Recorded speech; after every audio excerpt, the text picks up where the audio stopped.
Akira Takabana is a reserved high school student and former track runner. She has not been able to race the same as she used to since she experienced a severe foot injury, and although boys regard her as attractive, she isn't interested in the boys around school. While working part-time at the Garden Cafe, she began to fall in love with the manager, a 45-year-old man named Masami Kondo. Kondo's genuine concern and kindness towards his customers drew Akira to him. As they spent time together, they became closer and it only strengthened her feelings. Akira finally decided to confess. Akira slept through most of school, and Yoshizawa, a boy in her class, used her waking up to try and get her social media handles, but she snubbed him. She missed the bus on her way home and decided to walk the distance. She soon got to her destination, her after-school part-time job where she serves as a waiter. The cafe was busy at this time of day and she went to give a customer his strawberry parfait. As she went to the back, she saw her boss apologize to a customer. Even the other waitresses made negative comments about how he always apologizes. Every time it happened, the older waiter will comment and Akira will get lost in her own world. During her break, Akira ate little and the manager Kondo commented on how small it was. Akira giggled like a schoolgirl after he left.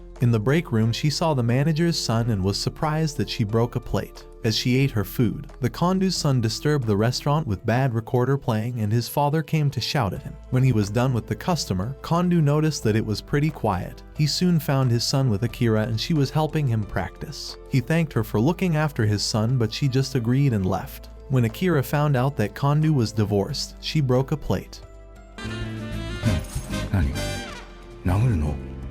The next day, a couple of girls came to join Akira as she was having lunch, a juice box and nothing else. Just then Yamamoto, the cutest guy in school, walked in and they swooned over him. However, Akira had no idea who he was. She didn't even think he was that cute. They asked who her type was and as she told them, Yoshizawa was in the corner listening and doing what she said. Akira left them after they made fun of her type. In her newfound location, Haruka, another friend, came to look for her. They were teammates and she missed Akira on the team. After school, Akira went to her job and spent her time asking her fellow workers what their type was. As they were talking, Kondo heard them and it coincided with the time the other waiter said he was unattractive. He felt so insecure he went to change clothes and make notes in his diary. During her break, Akira saw Kondo's former shirt in the break room and inhaled the smell like a pervy lady as it reminded her of the first time they met. She took a deep whiff like she had lost her breath and found it. Just then, Kondo walked in and caught her in the act. She immediately dropped it and acted like she hadn't just done what she did.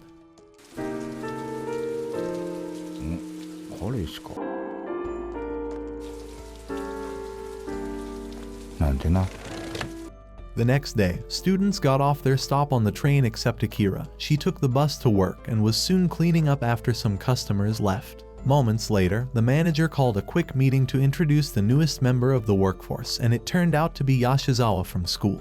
The rush hour soon came with many orders to be filled. Yoshizawa wanted to jump the gun, but he was dragged by another worker in the kitchen. Kondo started to act strange and dance weird, but the ladies caught him and he walked away in shame.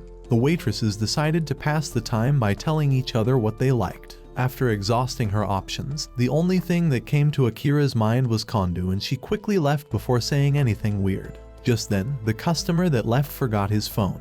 But Akira showed off her running skills to catch up with the customer on his bicycle. Meanwhile, Yoshizawa asked the kitchen staff how Akira was and they were surprised when he told them that she could run as fast as a gazelle. Kondo saw her catch up with the customer and give him his phone and he complimented her as she got back. But her leg started to act up and Kondo had to carry her into the car and drive her to the hospital. Yoshizawa, on the other hand, broke a whole load of plates as he was telling the story. Kondo then became her personal chauffeur to the clinic she uses and Akira blushed like a Barbie doll at the back. They arrived at the clinic and Kondo forgot he was even a manager of a cafe. He gave her the day off and suggested that he give her belongings to Yoshizawa to bring it to her, thinking he was her boyfriend. But her frantic shouting discouraged him. Akira left the clinic in crutches to help with her leg and she went to pick her load at the cafe. She then stood for a while admiring Kondo through the glass before going home. All she could think about was how Kondo carried her by the waist. Just then she received a call from Kondo asking about her leg. She was even more excited when she found that he called her with his cell number. The next day, Akira randomly met with the manager on her way out and they had tea at a nearby cafe. She took this chance to tell him how she felt for him and he was left speechless.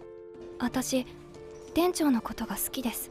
いや、ありがとう。いやー、俺てっきり立花さんに嫌われてると思ってたよ。Kondu, however, misinterpreted the talk to mean another thing entirely. Akira couldn't get what she did wrong and continued to think about his response. The next day in class, she decided to ask her classmates for that rare once-in-a-while advice, but their response discouraged her. She soon closed and went to work. On her way, she met one of her former teammates who invited her to come check out the team, basically dragged her till she had no choice but to come. She watched as the track team practiced and wished she was the one running. After practice, they invited her out but she declined. They then decided to bring the fun to her but she rejected it bluntly. She then left to get to work. However, rain soon started to fall and Akira still continued walking. She remembered how she got her injury, and the rain helped to mask her tears. Kondu was having his smoke break when he saw Akira outside drenched in rain. He was surprised to see her back at work so early, but she didn't say a word in response. She then told him again that she liked him and turned round and went home, leaving Kondu speechless like he had seen a ghost. Even after he left work, he couldn't get that statement out of his mind so much that he forgot to move when the traffic light turned green. The rain continued till the next day and Kondu was planning what to say to her. However, Akira avoided him like the plague so much that he thought he was imagining things. He then thought that his workers were making fun of him and were recording to see whether he will fall for it or not. The awkwardness continued the whole day that he didn't even notice when she came beside him. However, she thanked him for the food gift and immediately brought up what she said the last time. Before he could say anything, another coworker came to ask whether Akira would like to go for karaoke, but she bluntly told the person no, making the person almost cry. Instead, Kondu offered to drive her to the train station to let her rest her legs and to give them a chance to discuss what is going on between them. In the car ride, Kondu reminded her about the age gap and other reasons, but Akira was set in her ways. He decided that they go for a stroll nearby instead, and he offhandedly suggested that they go on a date. Akira took it seriously and was hyped for the date. The next day, Akira took the initiative to ask Kondu out on his next day off for the date. Kondu tried to weasel his way out, but he finally agreed. Meanwhile, Case, one of the cooks, was imagining her without her clothes on while he was making her daily meal for her. Akira took the meal after saying a very cold thank you to him. During her break, Case entered the break room just as she was leaving and asked to borrow her high school textbook to check out. She suddenly remembered she doodled on the book, but before she ran to get it, Case had seen it. He asked that she went on a date with him so that he could keep her secret. She grudgingly agreed but didn't participate except to move her feet. They arrived at a cinema to watch a horror movie, but Case's plan didn't work as she wasn't even scared one bit. She tried to leave after the movie, but he dragged her to have tea with him. He tried to strike up conversation, but her answers were as short as a 2-inch nail. She asked whether he will keep her secret after the date. He then tried to shame her for her choices, but she left angrily. As he ran after her, Kondu's call came in and they discussed their upcoming date. Case then tried to get her to go for someone younger and pecked her cheek, but she angrily pushed him away. 続きはまた今度ね。 The next day, Akira dressed nicely for the date and it even surprised Kondu. He picked the exact movie that she came to watch with Case, but she didn't complain even as he screamed like a child. They then went to a nearby cafe where Akira was blushing at his old man eccentricities. Afterwards, Kondu had to pick a call and he excused himself. Akira used that to admire the sea. After he was done with the call, he was struck dumb due to her beauty and he was sad because of the age gap. The date ended with Akira running to give him a peck on the cheek at the train station, in her mind as she watched him go. The next day, Kondu's son Yuuto came to the cafe to see his dad and show him his new hamster, but it was his day off. Akira offered to escort him after her shift. They soon arrived and Yuuto rang the doorbell multiple times, but no one answered. The door was surprisingly open, and they let themselves in. Yuuto tried to act the good host, but Akira was excited to be in Kondu's home. She explored the apartment and peeked into his study as her mind ran wild with imaginations. However, Yuuto said he was hungry and Akira offered to cook. She picked available ingredients and made a delicious meal of egg and rice. Meanwhile, Kondu was sleepily walking around after getting groceries. When Yuuto heard he was on his way, he planned with Akira to surprise him. Kondu entered and fist bumped his son. He saw the food and was surprised when Yuuto told him he made it. As all this was happening, Akira was hidden in the closet listening to father and son discuss. Kondu suspected that someone was in the apartment, but they found the hamster and Akira was forgotten in the closet where it was getting really hot. When she couldn't take it anymore, she came flying out and collapsed on the floor like Jenga to Kondu's surprise. He asked his son to bring some tea. On his way with the tea, he tripped and the tea poured on Akira's shirt. Kondo offered her a spare of his while he washed her shirt at the laundromat nearby. After he left, Yuuto apologized tearily and Akira calmed him down. He soon got carried away with the hamster while Akira enjoyed the feel of Kondo's shirt on her body. Meanwhile, Kondo wondered what Akira was doing in her house. Rain started to fall while Kondo was at the laundromat and he soon saw Akira and Yuuto come with a spare umbrella to pick him up. They soon went home and they were the picture of a happy family. On their way home, Akira told Kondo that she wanted to know more about him and he was knocked speechless once again. The next day, the two lovebirds acted like nothing happened but they were both nervous inside. But before she could talk, Yui, a coworker, came and started talking about hamsters. Akira used her ninja arts to disappear from the room before Kondo noticed. Throughout the day, everyone blocked every attempt at Akira talking to Kondo and he realized that he was having the best conversations with the staff since he joined. The hamster talk soon made them neglect their work and Akira had to channel her motherly instincts and Kondo faded into corporate obscurity. After hearing what Yuuto said, Akira decided to take his advice and look for books that Kondo likes.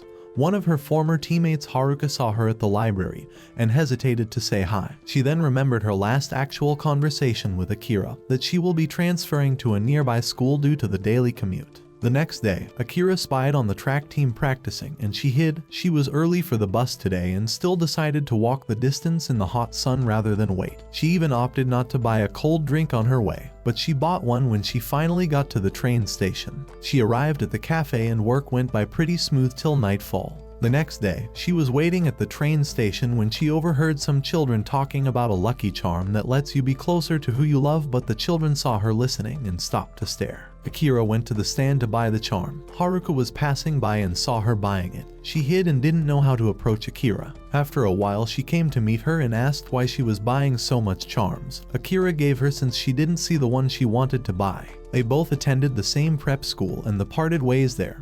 Haruka still didn't know how to talk to her. After prep school, Haruka arrived for practice but couldn't concentrate and her mind was on Akira. The next day, as Akira was waiting for the bus, Haruka gave her the lucky charm she actually wanted. Unfortunately, rain started again and she had to run for cover. She brought out her umbrella and continued to the library where she randomly met up with Kondo, who was a loudmouth even in the library. He always came here to browse the books even though he couldn't rent them. Akira then asked for recommendations and Kondo gave her some sound reading advice for her to look for the perfect starter book. Akira eventually picked Bachan and a running photo book. She also asked him to pick a book that she can borrow for him.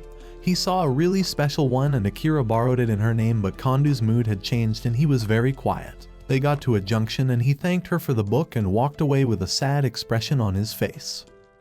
Akira started to read the books she borrowed and was well into Bachan, but she couldn't take her mind off how Kondo looked as he left. She wanted to tell him something to cheer him up, but not over the phone. The next day at work, Yui was explaining the concept of WhatsApp and Facebook to her fellow workers. She thought about having a work group chat and Akira agreed to the idea, but some other people shot it down. Yoshizawa tried to use that to get her contact, but she disappeared like a ninja. In the break room, Kondo was working when Akira entered to eat. She then started a conversation about the book she borrowed. She asked about the book he borrowed, but his mood changed when he told her that the author was a friend of his. The manager blurted out a hurtful statement and it was Akira's turn to be speechless. Meanwhile, Case heard the whole conversation from behind the door.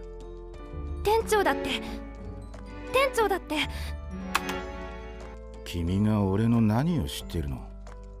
The next day, they got a typhoon alert and Akira's mother asked her not to go to work, but she snuck out anyway. Upon getting there, she found out that Kondo called in sick with a cold. Soon after, a customer entered and Akira decided to focus on work. However, her mind wasn't in it and she ended up spilling a sundae. The day went by and they soon began closing up. Akira still couldn't stop thinking about what Kondo said to her. Just then, Case entered to take his break. He then decided to give her relationship advice despite being single himself. Meanwhile, Kondo had gone past the worst of his fever and wanted to rest, but his doorbell wouldn't stop ringing and he had to go open it. He opened it and saw Akira despite the typhoon alert. Kondo figured that she might not be able to go home until the rains subsided. They sat there in silence until Akira let out what was in her mind, but Kondo decided to let her down easy as he was a divorced middle-aged manager while she is brilliant and bound for great things. They hugged it out and decided to stay friends. Kondo then promptly fainted. 店長、The next day, Kondu was all better, but this time it was Akira that caught a cold. Her mom blamed her because she went to work the day before. She was given strict orders to rest, but she kept on imagining the events that happened yesterday. After she got better, she resumed work and her life was all good. She and Kondu decided to stay friends. She soon went on a break and enjoyed the peace and quiet where she got lost in her thoughts. Just then Yui came to join her and she noticed a pimple on Akira's face. Yashizawa also entered looking all sad because the manager told him his hair was too long. Yui offered to help him cut it after his shift and he was jumping to the roof. After he went out, Yui asked if it was okay by Akira to become more than friends with Yashizawa and she gave her blessing. They both hyped themselves up to chase after the one they love, and they smiled like little girls. Just as Akira left, she saw Kondu putting up the summer festival poster on the wall for anyone who would go. He even invited Akira if she will be willing to go and she thought about it. Later, after working hours, Akira used her ninja powers to sneak up on Kondu and asked him if they would text each other as friends. As she was leaving, she saw Yui cutting Yashizawa's hair and him telling her stuff about himself. She then smiled as she got to the bridge holding Kondu's contact. The school sports festival approached and all the athletes were practicing for the competitions. Haruka was by the tap when she struck up a conversation with soccer ace Yamamoto. He tried to chase after her as she left, but his leg began to hurt. She was concerned and he told her about his injury. They then discussed about Akira and her leaving the track team due to her injury. Yamamoto rizzed her up with compliments and she blushed a bit. Meanwhile, at her workplace, Akira tried applying the balm that Yui gave her for her pimple just as Kondu was entering the break room. He then complimented her on her studious nature and was surprised to learn that her assignment was on a book he was rereading. After a while, he quoted a paragraph from the book that oddly mirrored what was happening. He then helped her with her assignment. While reading the book, he saw her doodling about him and threw the book like it was a live grenade and immediately went to attend to customers.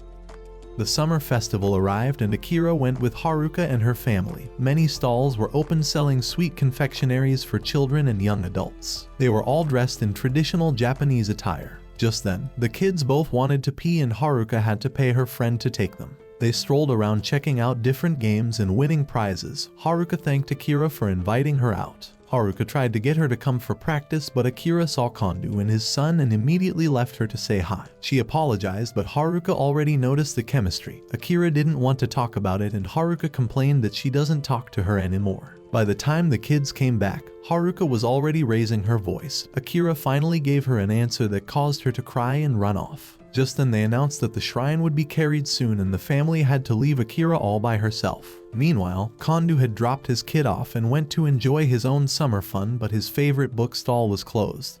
He decided to go check out a nearby cafe and ran into a lady just as he opened the door. He went to the back of the restaurant to meet his friend, famed author Chihiro. He had already ordered for him and he sat down to eat the famous tofu balls. Chihiro was surprised to hear from Kondu after 10 years of no contact. He was surprised that Kondu read his book and gave it an average grade. He then showed Kondu a book that he never thought still existed, a copy of the magazine that they published while in college. This made Kondu geek out like women with shopping. The book brought back memories of his divorced wife. Chihiro asked whether Kondu still wrote and he grudgingly agreed, though he hasn't finished a book in 5 years. But it was nice talking to someone else about what he does. Chihiro then made it his night's mission to get Kondu drunk, but they both had high stamina. After they left, Kondu wanted to walk to clear his head while Chihiro wanted a cab, but he chose to walk. After a while, Chihiro threw a tantrum like a baby and didn't move again until Kondu came to tap him. They then stopped at a bridge to admire the moon's reflection over the water and laughed at the cheesy lines they came up with. Kondu then put him in a cab and they decided to keep in touch. Akira couldn't get over what happened between her and Haruka at the summer festival. She decided to take a picture of the moon. Soon after, she was taking out the trash and saw an ad for a second-hand book fair. She invited Kondu on a short notice and he came. He came in order to recommend good books for her. As they browsed the stalls, Kondu saw a bookseller that he knew and he introduced Akira. However, the bookseller mistook her for his daughter, but she introduced herself as his friend. Akira then checked out an old postcard left from an antique shop. Kondu then geeked out and told her of the world's shortest letter story and its significance. The bookseller then pegged him as a romantic and showed him a section where he went to check. Akira was still checking the postcards while Kondo was in his own world. He soon wandered away, and Akira couldn't find him. She decided not to call so that he could enjoy himself. She decided to take the initiative and use the shortest letter style, and he replied. The bookseller then told her that he was aiming to be a novelist just as he ran back to meet her. He and the seller then did the haggling dance and they came to a bargain of 1 book and a free postcard. Kondo gave Akira the task of picking a postcard for herself, and she used her 6th sense to pick a card with a very nice letter. The next day, Akira went to the clinic where they gave her a clean bill of health. She declined the rehabilitation so that she can run again and chose to continue working at the cafe. Meanwhile, Kondo was at a ramen shop eating breakfast when the TV showed an interview of his friend Chihiro. The rain had started its usual falling and Kondo had to use an umbrella to go home. His friend's interview got to him and he began to think about how he used to love writing too.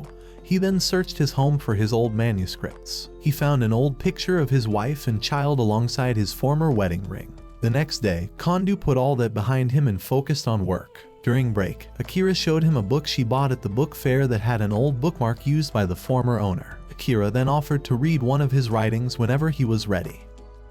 The track team were practicing and were meeting their goals. They checked the school magazine to see that a student from the neighboring school set a new record, even though she suffered the same injury as Akira. Her teammates were worried for her and they all wanted her to start running again. Soon after practice, the rain started again, but Haruka was safe at the bus stop. As she was waiting for the bus, she saw Akira and called out to her, but she didn't hear her. She then tried to run after her, but the traffic light stopped red so she couldn't go. At the cafe, Akira submitted her shift request and Kondo was surprised that she wanted to work all days of the week. But before he could say anything, he had to leave because of a corporate meeting. While attending to customers, Akira was surprised to see that Haruka came in as a customer. She came to talk to Akira about coming back to the track team. She then told her about the runner that came back from the same injury as her and set her personal best at the latest competition. All this was happening with Kondo at the back having forgotten the materials he will need for the meeting and had to come back. Later that day, Kondo called Chihiro to congratulate him on the movie adaptation of his book, but Chihiro one-upped him by appearing at his doorstep like a magician. He then showed him the new coffee maker he bought complete with the fancy coffee beans. As the coffee boiled, Chihiro asked Kondo to bring out any manuscript he had, but he refused. He then went manuscript hunting by himself and found the treasure. They then played the game of writing a 1-minute novel, but they both wrote absolute trash. Chihiro then told him the true reason he came here masked with jokes. He afterwards explained why Kondo was having a permanent writer's block. They shared a bro moment, patting each other on the back while sharing a smoke together. After Chihiro left, Kondo tried his hand at writing again and opened his pen to just keep writing while Akira couldn't sleep. She opened her wardrobe and stared at her track shoes. The next day, while at work, she remembered what Haruka told her. On her way home, Kondo asked if she wanted to continue with the shift request she put in, but she had a major flip out and slammed her locker. The next day, Akira woke up to her alarm while Kondo pulled an all-nighter just writing. Akira arrived school and her friends greeted her heartily. School went by pretty chill and Akira soon resumed work. Yui and Yoshizawa were discussing about the career path survey they had to take and Yoshizawa asked Yui for a haircut sometime. Night soon came and Kondo still wasn't back. The others began to worry about the safety of their jobs and whether he had been promoted to the head office. Later that night, Kondo got home and resumed his vigil by the table where he continued his writing. The next day when she clocked in, Akira saw Yudo with a bandaged face from falling during track and field training. He then asked her for running advice as his tutor, and she agreed. Their first lesson was at the parking lot and Yudo proved to be wise as he was dropping Master Uguay level wisdom that he learnt from his dad. This gave her more energy to train him and she remembered what she liked about running. When Kondo got back, he thanked Akira for training Yudo. He then told her that he had started to write and was enjoying it. After a bit of talk no jutsu, he showed her the new shift roster based on her request and he gave her a food for thought as she left. At home, she remembered how she felt when she was entering high school. The next day, Kondo called a staff meeting and announced that he failed the test to launch the new menu and they would be set back a bit. He left for the head office again but forgot the binder, but Akira brought it for him. She turned to leave but changed her mind and ran at top speed into his arms and they had a titanic moment all in her head. In reality, she turned back and they made a promise to one another before leaving.